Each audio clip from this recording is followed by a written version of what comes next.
No ano de 1966, em uma pequena cidade chamada Riacho Fundo, localizada nas encostas de colinas verdejantes e às margens do rio Santo André, algo perturbador começou a assombrar os moradores. Com pouco mais de 4.000 habitantes, o local era conhecido por sua tranquilidade e uma rotina pacata, onde todos se conheciam. Mas, à medida que o outono avançava, uma série de eventos aterrorizantes alteraria para sempre o destino de Riacho Fundo. Era novembro, e o ar frio das noites trazia consigo mais do que apenas ventos cortantes.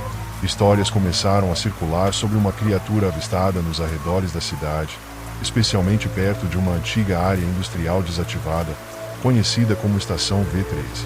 Esse lugar, coberto por florestas densas e túneis subterrâneos usados durante a Segunda Guerra Mundial para armazenamento de munições, era conhecido por ser desolado e evitado pelos moradores. Mas, nos últimos dias, algo mais sinistro havia se instalado ali.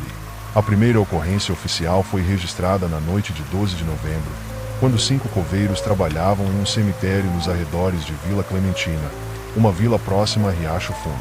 Enquanto cavavam uma nova sepultura, os homens ficaram boquiabertos ao ver uma figura estranha emergindo rapidamente das árvores. Era alta, talvez mais de 2 metros, e com asas enormes que batiam no ar de maneira assustadora. Por cerca de 1 minuto, eles observaram a criatura voar acima de suas cabeças antes de desaparecer na escuridão.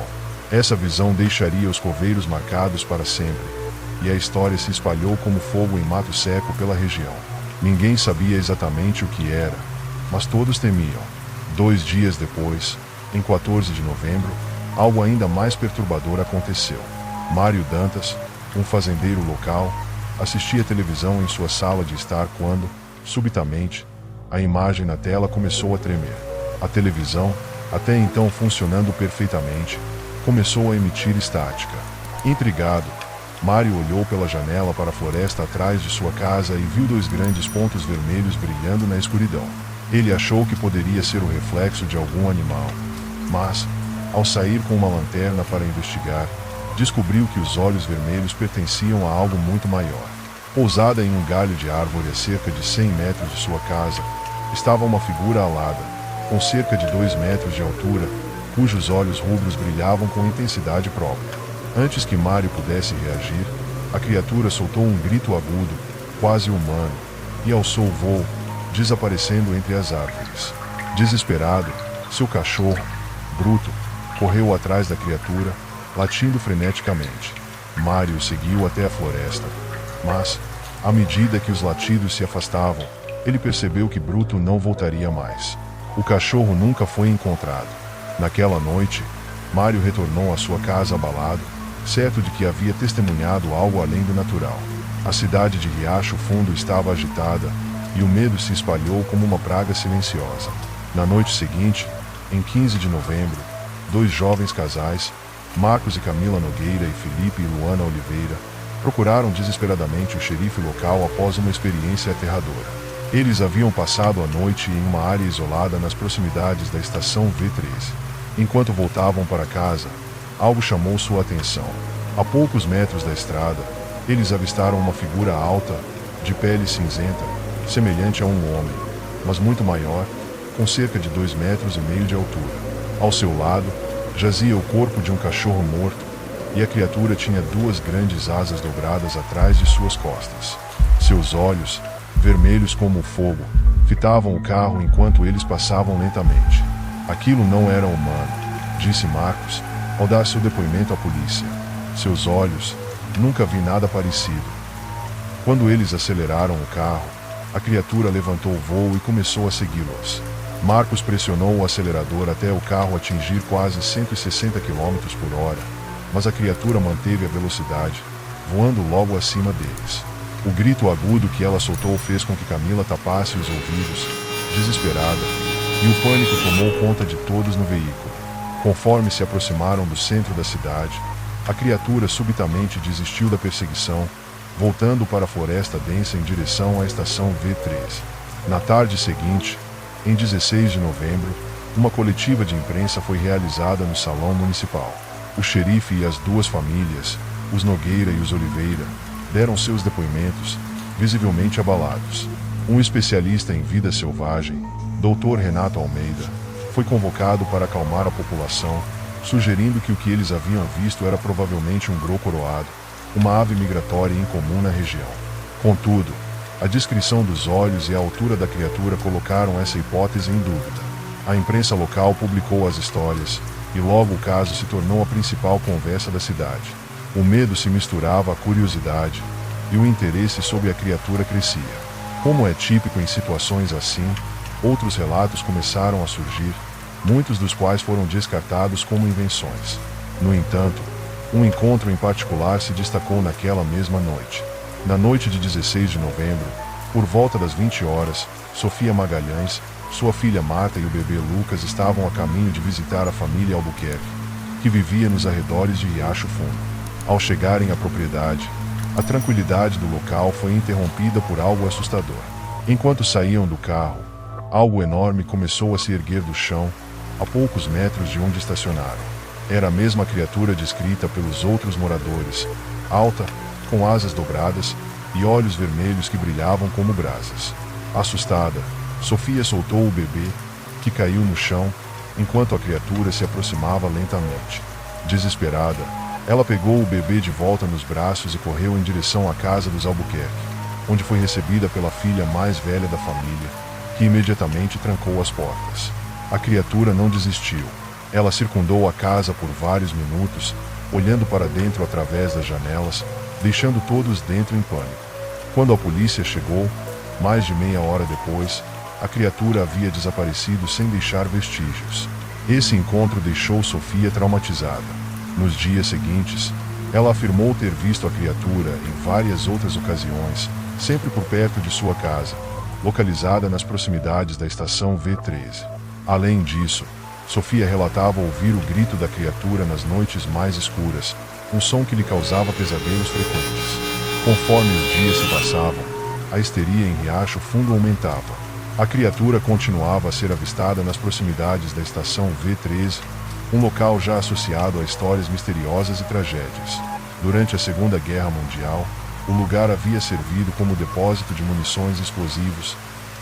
Após a guerra, foi abandonado, deixando para trás um labirinto de túneis subterrâneos e antigos silos de concreto, conhecidos como iglus. Por décadas, as pessoas evitavam o lugar, temendo os riscos de colapso e a sensação geral de desconforto que emanava dali. Agora, a área parecia ser o ponto central das aparições da criatura alada. Muitos acreditavam que a estação V13 abrigava algo muito além do que se podia ver. Em entrevistas para os jornais locais, alguns moradores mais antigos relembraram que, mesmo antes da criatura aparecer, sons estranhos já eram ouvidos vindos da floresta ao redor da estação, ruídos mecânicos, como se algo estivesse sendo movido nas profundezas subterrâneas. As autoridades locais, no entanto, ainda tentavam desviar a atenção, insistindo que as testemunhas haviam confundido um grande pássaro migratório com a criatura. O Dr. Renato Almeida, especialista em vida selvagem, continuava a afirmar que o que os habitantes de Riacho Fundo haviam visto era apenas um grô-coroado, um pássaro de grande porte que, ocasionalmente, se desviava de sua rota migratória. No entanto, as descrições dos olhos brilhantes e do tamanho extraordinário da criatura minavam essa explicação. Enquanto os relatos da criatura se multiplicavam, algo ainda mais devastador estava prestes a acontecer. Durante o mês de novembro de 1967, exatamente um ano após os primeiros avistamentos, a cidade de Riacho Fundo foi atingida por uma tragédia que se tornaria inesquecível. A Ponte Santa Helena, que atravessava o largo e sinuoso Rio Santo André, era uma das principais conexões entre a cidade e os vilarejos ao redor. Na noite de 15 de novembro de 1967, a ponte estava mais movimentada que o habitual, com dezenas de veículos cruzando suas longas vigas de aço. Era uma noite fria, e o vento soprava forte quando algo terrível aconteceu. Por volta das 18 horas, enquanto um comboio de carros atravessava a ponte, houve um forte estrondo. A estrutura de aço começou a tremer violentamente. Em questão de segundos, as vigas começaram a ceder. Uma seção inteira da ponte desabou no rio, levando com ela diversos carros, ônibus e caminhões. O caos se instaurou imediatamente. Gritos de socorro ecoaram nas margens do rio, enquanto os veículos afundavam nas águas geladas. As equipes de resgate foram rapidamente acionadas, mas, ao chegarem ao local, encontraram apenas escombros e destroços flutuando. Ao todo, 46 pessoas perderam a vida naquela noite.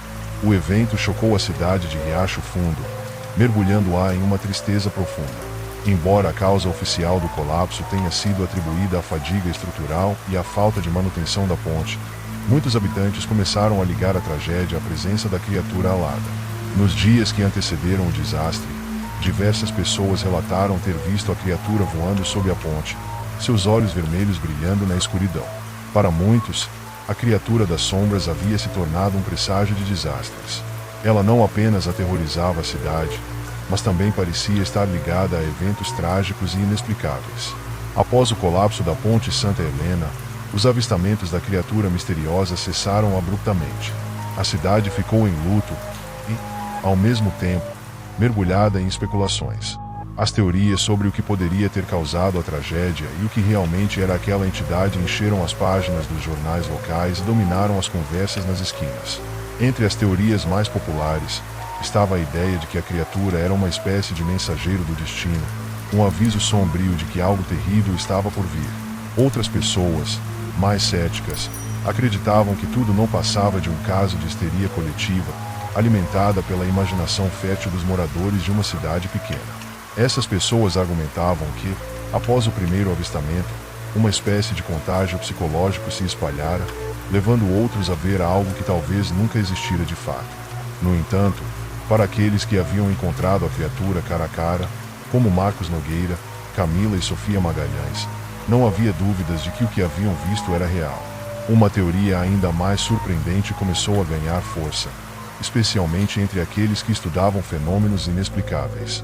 A criatura alada, com seus olhos vermelhos e comportamento errático, era, na verdade, um ser extraterrestre, enviado para observar a humanidade ou até mesmo interferir nos acontecimentos terrestres. Fábio Mota, um vendedor de máquinas de costura que, meses antes do primeiro avistamento, alegou ter tido contato com um objeto voador não identificado nas proximidades da estação V13, era um dos defensores dessa hipótese. De acordo com Fábio, ele havia encontrado um estranho objeto pousado na estrada quando dirigia sozinho à noite.